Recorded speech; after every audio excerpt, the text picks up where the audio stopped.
6.3 में हमें किसी फंक्शन को कंटिन्यूस और डेरिवेबल चेक करना है। कोई फंक्शन कंटिन्यूस होगा या डेरिवेबल होगा या नहीं होगा। ठीक है, डेरिवेबल क्या होता है? जिस फंक्शन का हम डेरिवेटिव फाइंड आउट कर सकते हैं तो उस फंक्शन को बोलते हैं हम डेरिवेबल। क्लियर? उस फंक्शन को हम बोलते हैं डेरिवेबल। और कंटिन्यूस का तो आपको पता ही है कि कंटिन्यूस क्या होता है। जो फंक्शन डेरिवेबल होगा वो कंटिन्यूस ऑटोमेटिकली होगा। समझ आ गया? यानी जो फंक्शन डेरिवेबल होता है वो फंक्शन कंटिन्यूस पक्का होता है।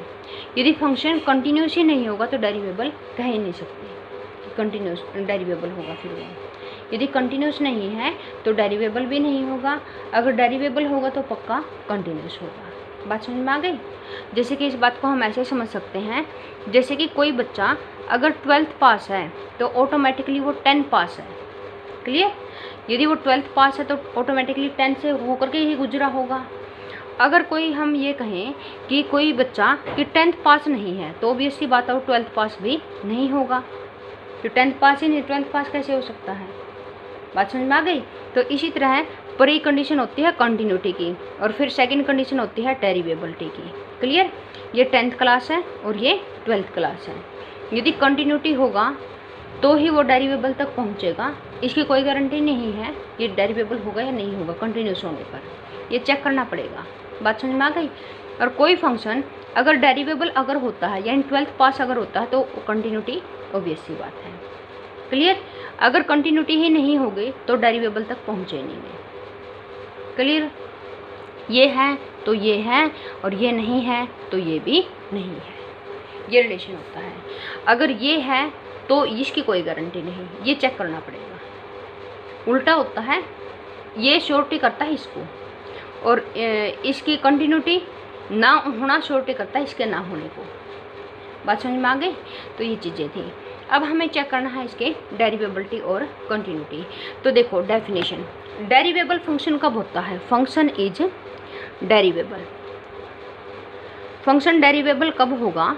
जब इसका लेफ्ट हैंड डेरिवेटिव और right hand derivative, left hand derivative और राइट हैंड डेरिवेटिव क्या आ जाए? इक्वल हो जाए। यदि ये लेफ्ट हैंड डेरिवेटिव और राइट हैंड डेरिवेटिव इक्वल हो जाए तो फंक्शन को हम कहेंगे कि फंक्शन क्या है? डेरिवेबल है। फंक्शन क्या है? डेरिवेबल। जैसे कंटिन्यूटी की बात करें तो कंटिन्यूटी में left hand limit, right hand limit और फंक्शनल वैल्यू क्या होनी चाहिए? सेम होनी चाहिए। यदि अगर ये तीनों चीज़ सेम है तो कंटिन्यूस है। अगर ये left hand derivative right hand derivative same है तो फंक्शन क्या है? डेरिवेबल है। क्लियर हुआ इतना? अब बात आती है कि left hand derivative right hand derivative कैसे चेक करेंगे। तो लेफ्ट हैंड डेरिवेटिव को देखो, लेफ्ट हैंड डेरिवेटिव मान लिया कि हम चेक कर रहे हैं at x is equal to a के ऊपर। क्लियर? तो हम कैसे चेक करेंगे? एफ ऑफ एक्स माइनस का f of a divided by x minus का ए, और लिमिट यहाँ पे क्या लगा देंगे? देखो लेफ्ट हैंड लगा रहे हैं ना, तो लिमिट यहाँ पे लगाएंगे एक्स अप्रोच टू ए का नेगेटिव। क्लियर? फंक्शन ये लेना है, लिमिट जैसे कि इसमें लेफ्ट हैंड लिमिट लेते थे वैसे ही लेनी है। समझ आ गया? फंक्शन ये याद रखना। इसी तरह राइट हैंड डेरिवेटिव में क्या होगा? राइट हैंड डेरिवेटिव में क्या होगा? लिमिट एक्स अप्रोच टू ए यहाँ पे पॉजिटिव, और फंक्शन क्या होगा? एफ ऑफ एक्स माइनस का f of a divided by x minus का ए। ये लेफ्ट हैंड डेरिवेटिव होता है, ये राइट हैंड डेरिवेटिव होता है। जब इनकी वैल्यू सेम आ जाए तो फंक्शन को बोलेंगे डेरिवेबल। आ गया समझ में? फंक्शन को क्या बोलेंगे? डेरिवेबल। क्लियर हुआ? अब जैसे कि क्वेश्चन नंबर फर्स्ट में ले रही हूँ। फर्स्ट क्वेश्चन के अंदर क्या है कि f of x is equal to 2 plus x, x is greater than equal to 0 और 2 माइनस का x is less than 0। Continuity तो आपको चेक करना आ गया, कंटिन्यूस तो चेक कर लोगे आप। कंटिन्यूटी काफ़ी सारे क्वेश्चन कर चुके हैं, पहली दूसरी एक्सरसाइज कर चुके हैं, तो कंटिन्यूटी चेक कर लोगे। मैं चेक कर देती हूँ डेरिवेबल को, डेरिवेबल है या नहीं है। किस पॉइंट के ऊपर? देखो, यदि हम derivable if x is greater than 0, x यदि ग्रेटर देन 0 है तो फंक्शन की वैल्यू क्या है? फंक्शन की वैल्यू है 2 प्लस का एक्स। और ध्यान रखो कि it is a polynomial, every polynomial is derivable, every polynomial is derivable. अगर इसकी बात करें तो समझ आ गया? तो पोलिनोमियल डेरिवेबल होती है, तो देयरफॉर ये फंक्शन क्या होगा, डेरिवेबल होगा।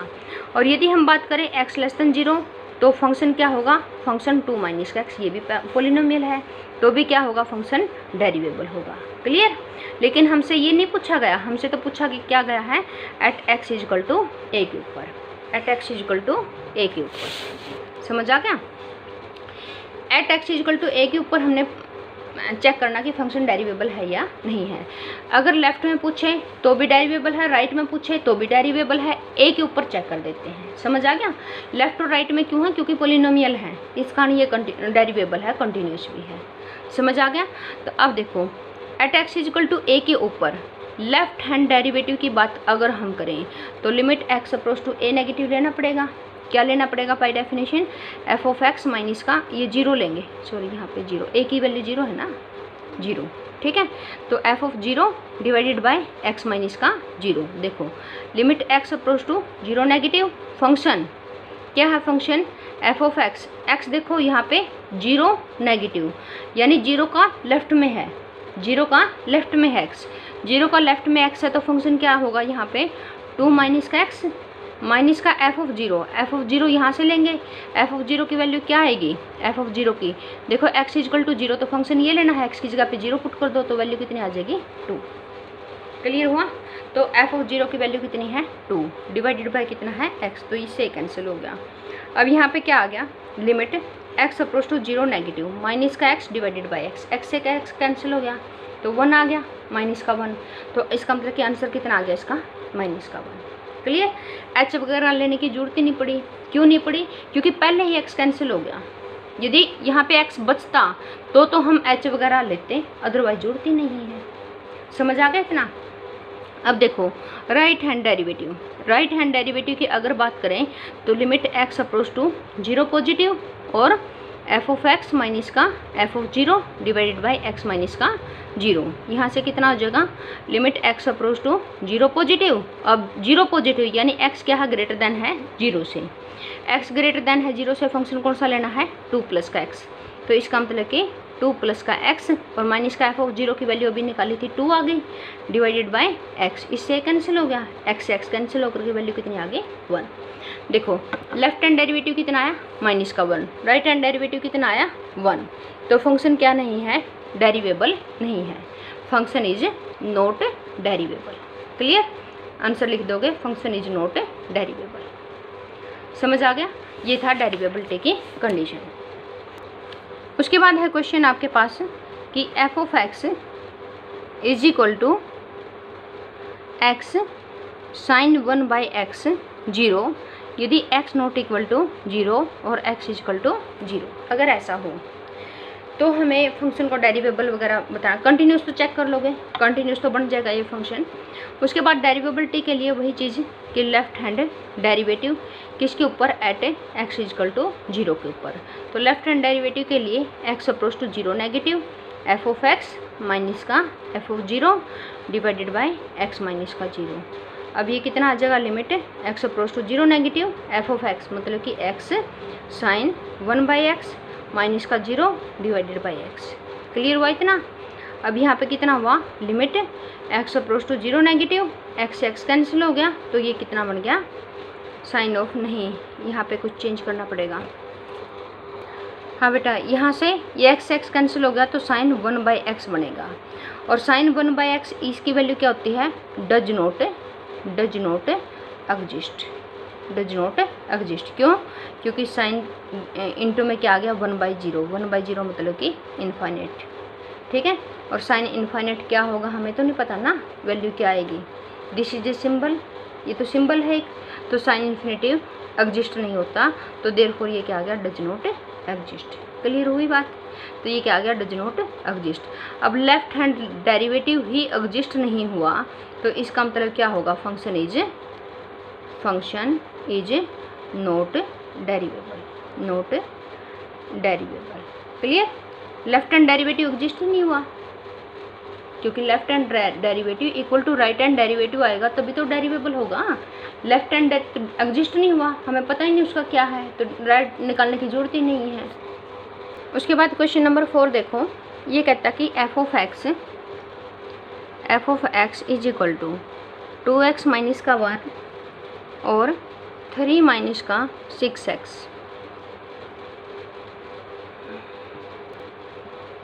यहाँ पे दे रखा है कि x लेस देन 1/2 और ये दे रखा है x is greater than equal to 1/2 और ये फंक्शन डेरिवेबल चेक करना है at x is equal to 1/2 पे।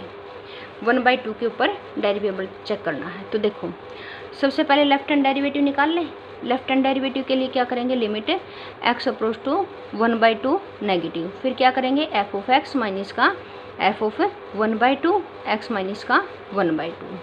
अब देखो limit x approach to 1/2 negative, f of x यदि 1/2 का नेगेटिव लिया है तो इसका मतलब कि x क्या है 1/2 से लेफ्ट में है, क्योंकि लेफ्ट हैंड ले रहे हैं तो x 1/2 का लेफ्ट में कब पड़ा है, ये बड़ा फंक्शन।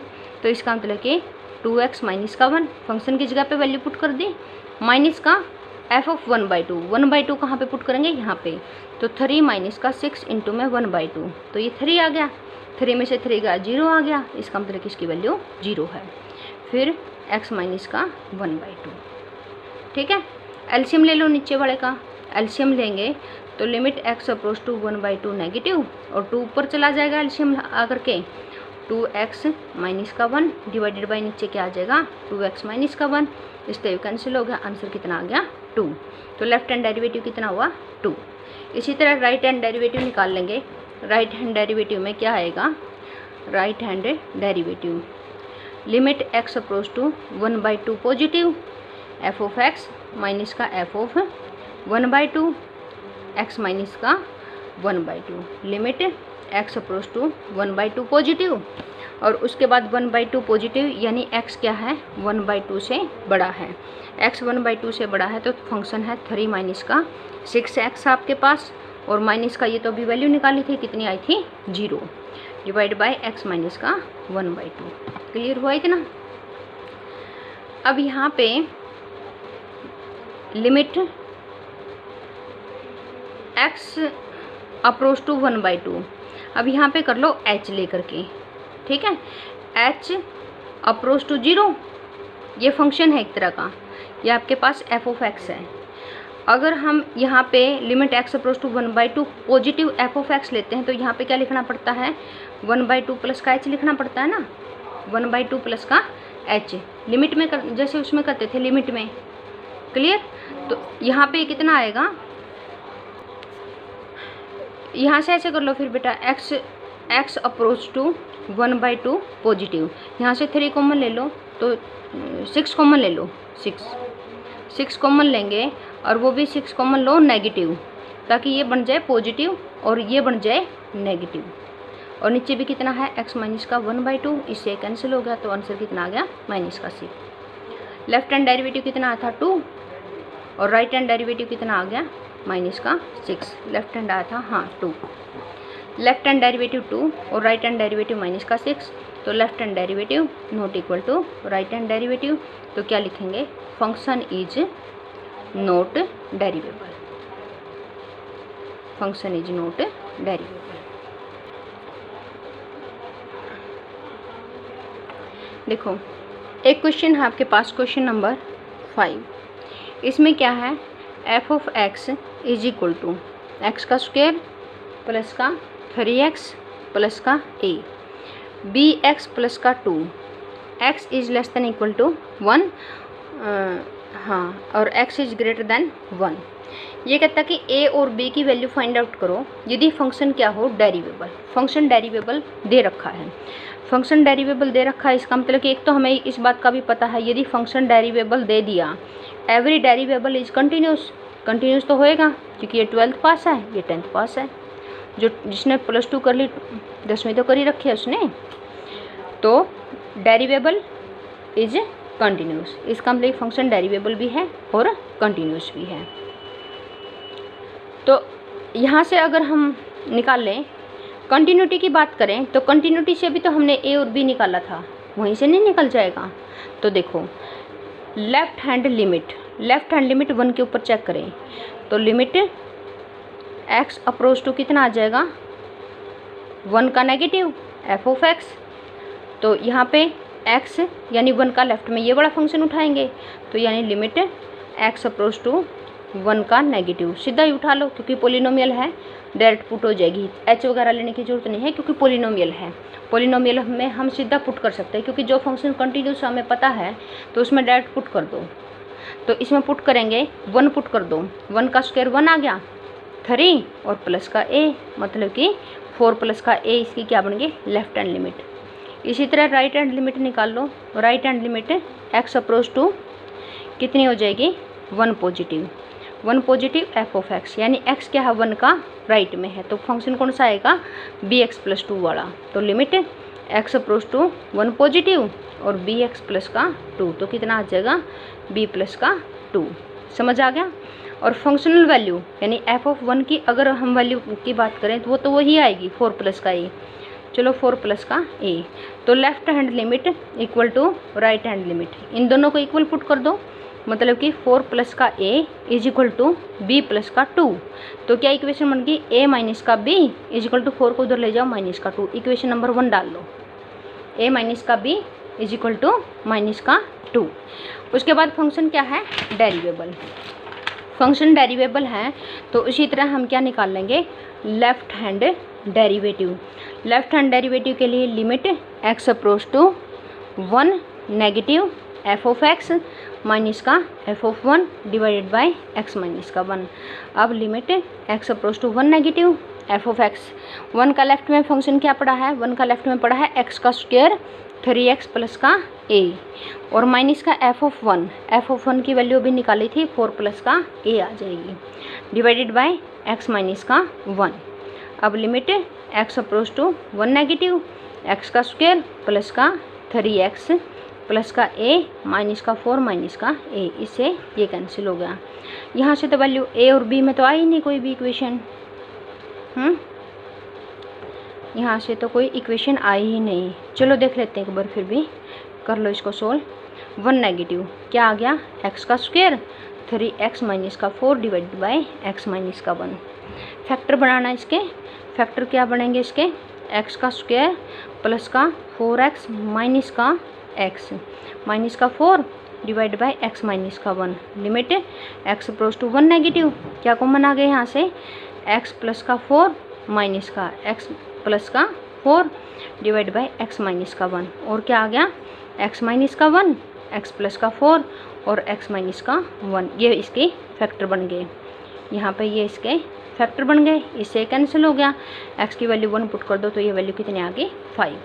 तो लेफ्ट हैंड डेरिवेटिव की वैल्यू आ गई 5। अब इसी तरह राइट हैंड डेरिवेटिव निकाल लेंगे, राइट हैंड डेरिवेटिव निकाल लेंगे तो x approach to 1 positive function minus का f of 1 divided by x minus का 1। Limit x approach to 1 positive f of x 1 का राइट में फंक्शन क्या पड़ा है bx प्लस का 2 पड़ा है, माइनस का f ऑफ 1 की वैल्यू कितनी आई थी 4 प्लस का a आई थी डिवाइड बाय x माइनस का 1। क्लियर हुआ इतना। अब limit x approach to 1 positive, अब यहाँ पे आ गया bx माइनस का 2 आ गया माइनस का 2, अच्छा, और प्लस का माइनस का आ गया a divide by x minus का 1। अब एक बार ध्यान से देखो, यहाँ पे 1 वैल्यू शिफ्ट कर दो, 1 वैल्यू शिफ्ट करेंगे तो b माइनस का a माइनस का 2 डिवाइडेड बाय 0 आ जाएगा। अब यदि आपके पास p बाई q फॉर्म हो और q इक्वल टू 0 हो तो ये तो नॉट डिफाइंड होता है, आपको पता है 10th क्लास से। यदि p बाई q की फॉर्म हो और q इक्वल टू 0 हो तो ये कैसा नंबर होता है नॉट डिफाइंड। अब ये भी तो इसी टाइप की फॉर्म आ गई, तो इसका मतलब कि ये नॉट डिफाइंड तो होना नहीं चाहिए क्योंकि फंक्शन डेरिवेबल दे रखा है, फंक्शन डेरिवेबल दे रखा है तो इसका मतलब कि राइट हैंड डेरिवेटिव एग्जिस्ट होएगा। डेरिवेबल होने का मतलब राइट हैंड डेरिवेटिव एग्जिस्ट होएगा, तो ये नॉट डिफाइंड तो होना नहीं चाहिए। इसका मतलब कि ये नीचे वाला क्यू होना नहीं चाहिए लेकिन है, तो यदि नीचे वाला क्यू 0 आ गया तो इसका मतलब कि ऊपर वाला भी फिर तो कितना आएगा 0, ताकि ये डिफाइंड हो जाए। समझ आ गई। तो ये पी भी क्या होगा फिर उस केस में 0 होगा, यानी न्यूमरेटर भी इसका क्या होगा 0। अगर न्यूमरेटर 0 होगा तो इक्वेशन क्या बनेगी b माइनस का a इज इक्वल टू कितना आ जाएगा 2। एक इक्वेशन ये बन गया आपके पास। अब यहाँ से एक इक्वेशन ये बन गई और एक इक्वेशन बनी थी आपकी लिमिट से। लिमिट से क्या बनी थी, a माइनस का b इक्वल टू माइनस का 2। यहाँ से देखो बेटा एक बार, यहाँ से एक बार इसको इस स्टेप को कट कर लो। यहाँ से हम क्या करेंगे, यहाँ पे एक इक्वेशन आई थी आपके पास a माइनस का b इक्वल टू माइनस का 2 आई थी ना। देखो ये a माइनस का b इक्वल टू माइनस का 2। तो यदि a माइनस का b, यानी आपके पास इक्वेशन आई है a माइनस का b इक्वल टू माइनस 2। अब यहाँ पे a की वैल्यू b में पुट कर लो। a इक्वल टू कितना आ जाएगा, b माइनस का 2। a की वैल्यू आ गई b माइनस में 2, यहाँ पे पुट कर लेंगे a, यहाँ पे पुट करो। तो क्या है ये, limit x approach to 1 positive, x approach to 1 positive bx minus का 2, a की वैल्यू b माइनस का 2 पुट हो गई और डिवाइडेड बाय कितना है, x माइनस का 1 है। अब देखो इसको सोल्व करके, अब सोल्व हो जाएगा x अप्रोच टू 1 पॉजिटिव और यहाँ पे कितना आ जाएगा, bx माइनस का 2 माइनस का b प्लस का 2, इससे कैंसिल हो गया। x माइनस का 1, यहाँ से b कॉमन तो x माइनस का 1 और नीचे भी कितना है, x माइनस का 1, ये कैंसिल हो गया। अब यहाँ पे लिमिट लगाने का कोई फ़ायदा ही नहीं रहा। Limit x approach to 1 positive भी कर देंगे हम तो भी वैल्यू कितनी आएगी, b। इसका मतलब कि ये राइट हैंड डेरिवेटिव कितना आ गया आपके पास, b। और लेफ्ट हैंड डेरिवेटिव कितना था, 5। तो ये दोनों इक्वल होंगे क्योंकि फंक्शन डेरिवेबल दे रखा, तो b की वैल्यू कितनी आ जाएगी, 5। b की वैल्यू कितनी आ गई, 5। b की वैल्यू अगर 5 आ गई तो a की वैल्यू कितनी आ गई, b माइनस का 2, मतलब कि 5 माइनस का 2 इक्वल टू 3। तो a की वैल्यू कितनी आ गई, 3। समझ आ गया। तो ये a और b की वैल्यू निकल गई, b इक्वल टू 5 और a इक्वल टू 3।